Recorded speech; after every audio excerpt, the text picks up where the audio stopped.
अस्सलाम वालेकुम। IT root zone की तरफ से मैं हूं मोहम्मद शकील और ये जेडीबीसी का दूसरा लेक्चर है। प्रीवियस लेक्चर के अंदर हम लोगों ने बात की थी कि जेडीबीसी है क्या, उसके फीचर्स क्या हैं। इस वीडियो के अंदर हम लोग देखेंगे कि किस तरह हम लोग कौन से ऐसे स्टेप्स हैं कनेक्टिविटी के जिनको हम लोग फॉलो करके अपनी जावा की जो एप्लीकेशन है उसको हम लोग डेटाबेस के साथ कनेक्ट करवा सकते हैं। इस लेक्चर को पढ़ने से पहले मेरी आपको ये सजेशन है कि अगर आप लोगों को कोर जावा प्रोग्रामिंग के बारे में नहीं पता तो आप लोग पहले कोर जावा प्रोग्रामिंग के बारे में पढ़ें और उसके बाद आप लोग जेडीबीसी के बारे में स्टडी करें।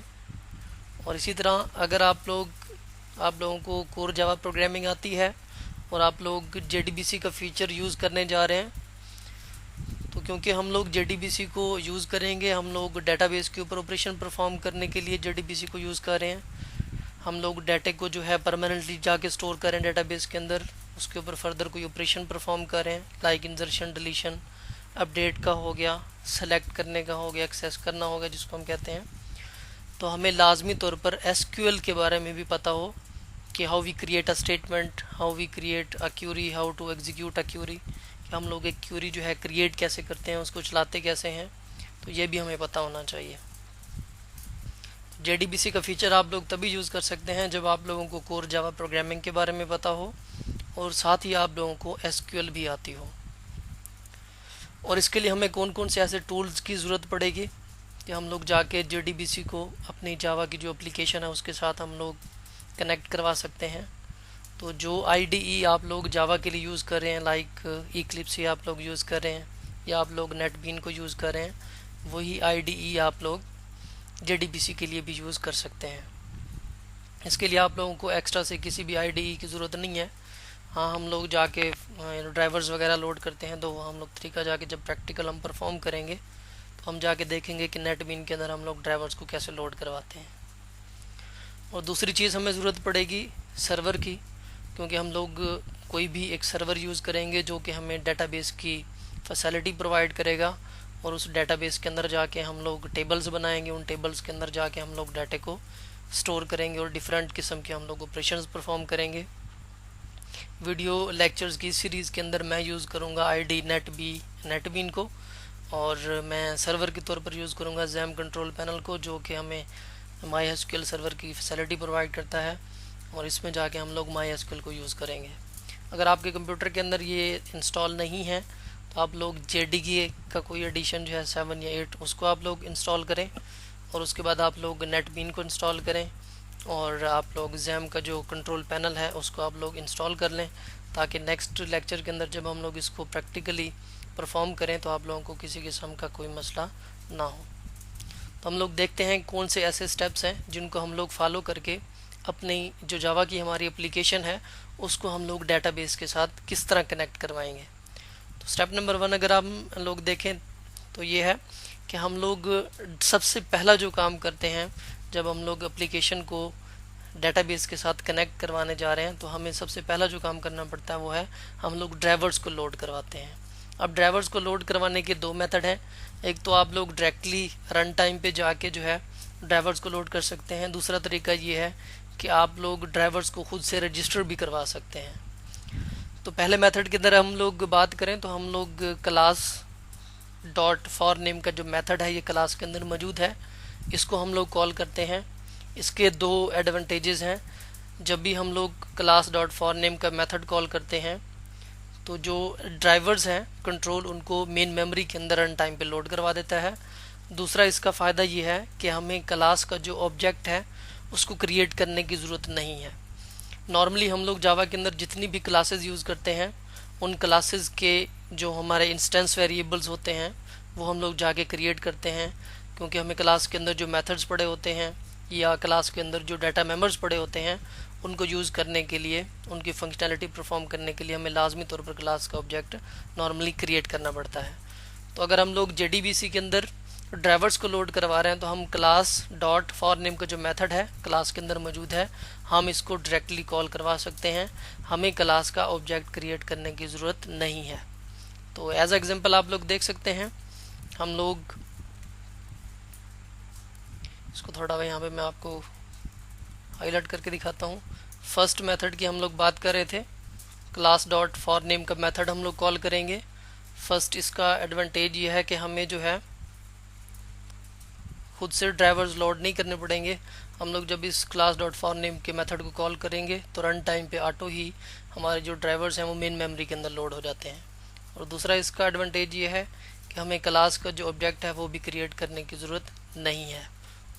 इसकी हम लोग एग्जांपल देखें तो हम राइट करेंगे क्लास डॉट फॉर नेम का जो मेथड है इसको हम लोग कॉल करेंगे और यहाँ पे ये हमारे पास डेटाबेस है तो हम लोग एसक्यूएल को यूज़ करेंगे। उसकी हम लोग यहाँ पे कोई और स्ट्रिंग पास करेंगे। तो अगर सपोज हमारे पास ओरेकल का डेटाबेस है तो हम राइट करेंगे ओरेकल डॉट जो JDBC dot driver dot Oracle driver. तो यहाँ पे ये हम लोग ड्राइवर को यहाँ पे क्या करें, लोड करवा रहे हैं। और जो दूसरा मेथड है इसके अंदर हम लोग ड्राइवर्स को रजिस्टर करवाते हैं।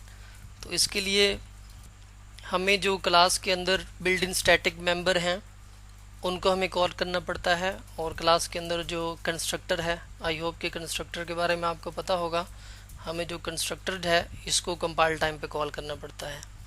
तो इसके लिए आप लोग ये मेथड राइट करेंगे driver manager dot register driver और उसके बाद आप लोग यहाँ पे न्यू का कीवर्ड राइट करते हैं। न्यू का कीवर्ड आप लोगों को पता होगा, जब भी हम लोग कोई ऑब्जेक्ट क्रिएट करते हैं उसके लिए हमें यूज़ करना पड़ता है। तो बेसिकली हम यहाँ पे रजिस्ट्रेशन करवा रहे हैं ड्राइवर्स की, मेन क्रिएशन ही कर रहे हैं। तो इसलिए हम लोग यहाँ पे न्यू का कीवर्ड लगाएंगे और उसके बाद जो भी ड्राइवर्स जिनको हम लोग रजिस्टर करवाने के लिए जा रहे हैं वही हम लोग यहाँ पे राइट कर देंगे। आई होप कि आप लोगों को फर्स्ट स्टेप की समझ आ गई होगी कि किस तरह हम लोग ड्राइवर्स को लोड करवाएंगे। हम अपने एप्लीकेशन के अंदर जो मेथड यूज़ करेंगे वो होगा ये फर्स्ट। नेक्स्ट मूव करते हैं हम लोग। पहला स्टेप ये है कि जब हम लोग ड्राइवर्स को लोड करवा लेंगे तो दूसरा स्टेप हमारा होगा हम लोग कनेक्शन को क्रिएट करेंगे। मीन जब हम लोग ड्राइवर्स को सक्सेसफुली लोड करवा लेंगे तो सेकंड हमारा स्टेप ये है कि हम लोग कनेक्शन जाके क्रिएट करेंगे। और कनेक्शन क्रिएट करने के लिए यहाँ पे CON ये कनेक्शन का वेरिएबल है जिसमें हम लोग कनेक्शन को स्टोर करवा रहे हैं। तो इसके लिए आप लोग क्या राइट करेंगे, driver manager dot driver manager की क्लास के अंदर डॉट गेट कनेक्शन का एक मेथड है, इसको हम लोग कॉल करेंगे और इसको आप लोग 3 यहाँ पे पैरामीटर देंगे। 3 पैरामीटर यहाँ पे हम लोग दे रहे हैं, ये क्या है, URL क्या चीज़ है, और उसके बाद यहाँ पे यूज़र जो यहाँ पे हम लोग पास कर रहे हैं ये क्या है, और पासवर्ड यहाँ पे क्या है। Basically these are the variables, ये 3 वेरिएबल हैं।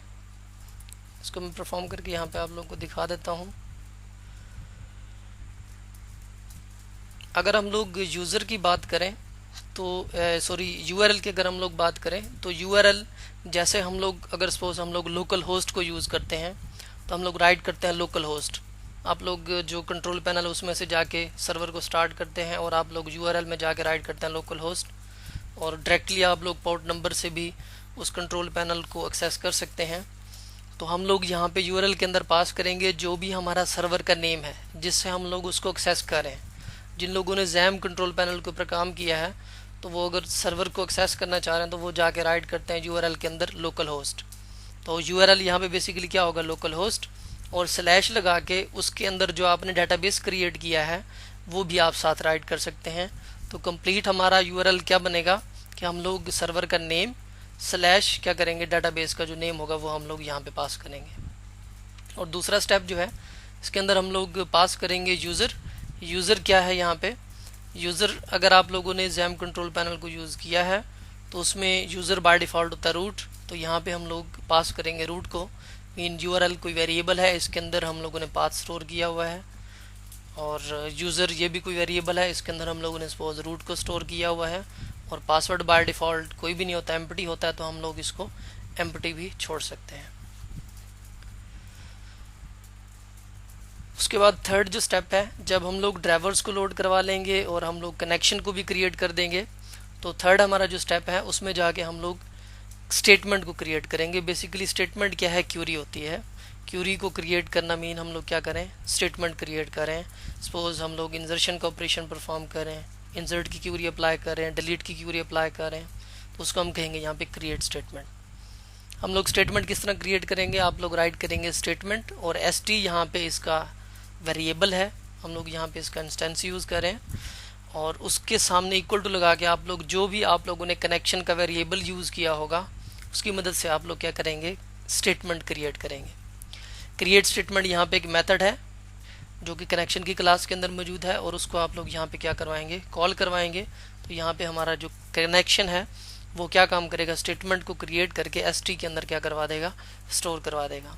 ये आगे हम लोग जाके प्रैक्टिकली जब परफॉर्म करेंगे जाके देखेंगे कि इसको हम लोगों ने कौन कौन से पैरामीटर देने हैं, इसको हम लोगों ने क्यूरी कैसे देनी है, और उस क्यूरी को हम लोग एग्जीक्यूट कैसे करेंगे। तो ये है हमारा स्टेप नंबर 3, जिसमें हम लोग जाके स्टेटमेंट को क्रिएट करेंगे। और फोर्थ स्टेप हमारा क्या होगा, फर्स्ट स्टेप जब ड्राइवर्स भी लोड हो गए, कनेक्शन भी क्रिएट हो गया, कनेक्शन हम लोगों ने एस्टेब्लिश कर लिया और स्टेटमेंट भी हम लोगों ने क्रिएट कर ली, तो फोर्थ हमारा स्टेप ये होगा कि हम उस स्टेटमेंट को, जो क्यूरी हमने क्रिएट की है, उसको हम लोग एग्जीक्यूट कैसे करेंगे, उसको चलाएंगे कैसे। तो उसके लिए सिंपल आप लोगों ने जो भी स्टेटमेंट क्रिएट की है, सपोज जैसे स्टेटमेंट का आप लोग देख सकते हैं कि ST जो है ये हम लोगों ने वेरिएबल क्रिएट किया, स्टेटमेंट ST के अंदर स्टोर हो रही है, तो हम लोग मेथड्स इनमें से कोई भी कॉल कर सकते हैं, लेकिन हम लोग डिफरेंट मेथड जो है डिफरेंट पर्पज़ के लिए यूज़ करते हैं। जैसे नॉर्मली अगर हम लोगों ने इंसर्शन या डिलीशन का ऑपरेशन परफॉर्म करना हो तो हम लोग एग्जीक्यूट क्यूरी का फर्स्ट जो मेथड है ये यूज़ करते हैं। और अगर हम लोगों ने डाटा जो है टेबल के अंदर ऑलरेडी पड़ा है, डाटाबेस के अंदर पड़ा है, उसको हम एक्सेस करने जा रहे हैं तो हम लोग रिजल्ट सेट को यूज़ करते हैं। और अगर हम लोगों ने कहीं पे अपडेट का कोई ऑपरेशन परफॉर्म करना है तो नॉर्मली हम वहाँ पे जाके एग्जीक्यूट अपडेट जो है इसका मेथड कॉल करते हैं। तो इसको हम लोग यूज़ कैसे करेंगे, आप लोग राइट करेंगे ST डॉट लगा के इन मेथड्स को आप लोग क्या करेंगे, कॉल करेंगे। और लास्ट हमारा स्टेप होता है जब हम लोगों ने ड्राइवर्स लोड कर लिए, कनेक्शन भी क्रिएट हो गया और हम लोगों ने स्टेटमेंट भी क्रिएट कर ली, स्टेटमेंट को हमने एग्जीक्यूट भी कर दिया, तो लास्ट स्टेप पे हम लोग जाके कनेक्शन को क्लोज कर देंगे। तो उसके लिए आप लोगों ने जो भी इंस्टेंस वेरिएबल यूज़ किया होगा कनेक्शन की क्लास के साथ, तो आप लोग उसको राइट करेंगे, डॉट वहाँ पे आप लोग क्या कर देंगे, उसको क्लोज कर देंगे। तो कनेक्शन यहाँ पे क्या हो रहा है, क्लोज बेसिकली कनेक्शन की क्लास का एक मेथड है जिसको हम लोग यूज़ करते हैं कनेक्शन को क्लोज करने के लिए। इसको हम लोग थोड़ा ब्रीफली देखते हैं। सबसे पहले हम लोगों ने कनेक्शन क्रिएट किया और कनेक्शन जो है हम लोग स्टोर करवा रहे हैं CON वेरिएबल के अंदर, और यही आप लोग कहाँ कहाँ पे जाके यूज़ करेंगे। और अगर हम लोग स्टेटमेंट के वेरिएबल की बात करें तो वो हम लोग ST के अंदर स्टोर करवा रहे हैं। कनेक्शन आप लोग कहाँ पे जाके यूज़ करेंगे, जो भी आप लोगों ने कनेक्शन का वेरिएबल यूज़ किया होगा उसको, उसी की मदद से आप लोग क्या करेंगे, स्टेटमेंट क्रिएट करेंगे। और जो आप लोगों ने स्टेटमेंट का वेरिएबल क्रिएट किया है उसकी मदद से आप लोग क्या करेंगे, क्यूरी को एग्जीक्यूट करेंगे। और जब आप लोग कनेक्शन को क्लोज करेंगे, जो भी वेरिएबल आप लोगों ने कनेक्शन के लिए राइट किया होगा उसी की मदद से ही आप लोग क्या करेंगे, कनेक्शन को क्लोज करेंगे। आई होप कि इस लेक्चर की आप लोगों को समझ आ गई होगी। नेक्स्ट लेक्चर के अंदर हम लोग इसको प्रैक्टिकली परफॉर्म करके देखेंगे कि किस तरह हम लोग JDBC को इस्तेमाल करके अपनी जो जावा की एप्लीकेशन है, जावा का जो हमारा प्रोग्राम है, उसको हम लोग डेटाबेस के साथ कनेक्ट कर सकते हैं। नेक्स्ट लेक्चर देखने से पहले आप लोग नेटबीन को इंस्टॉल करें और अपने कंप्यूटर के अंदर XAMPP कंट्रोल पैनल को इंस्टॉल कर लें। Keep learning. Thank you. अल्लाह हाफिज़।